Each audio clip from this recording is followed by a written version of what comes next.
Kinumpirma na hukbong sandatahan ng Pilipinas na walang kasapi ng Moro Islamic Liberation Front o MILF na kasama ng makasagupa ng militar ang Abu Sayyaf noong nakalipas na Biyernes. Ayon kay Brigadier General Domingo Tutaan, tagapagsalita ng AFP, umabot sa 18 ang napatay sa hanay ng Abu Sayyaf habang 14 ang mga sugatan.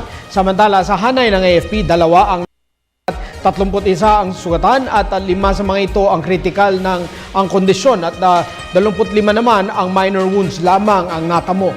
Nilinaw ni General Tutaan na ang operasyon kontra sa Abu Sayyaf ay bunsod ng paningikil ng mga ito sa isang construction company sa Basilan.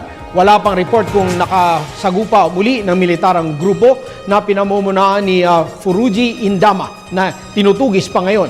Ang naturang leader ay may patong sa ulo na 3.3 million pesos dahil sa pamumugot sa mga Marines noong 2007.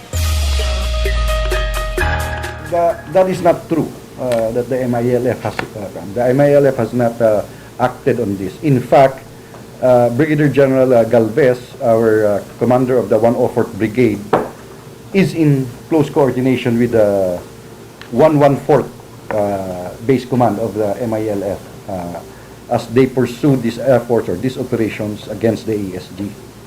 Operations have been launched. The ASG is under the group of Furuji Indama, own ASG leader based in Basilan, specifically also in Tipo-Tipo in Albarca.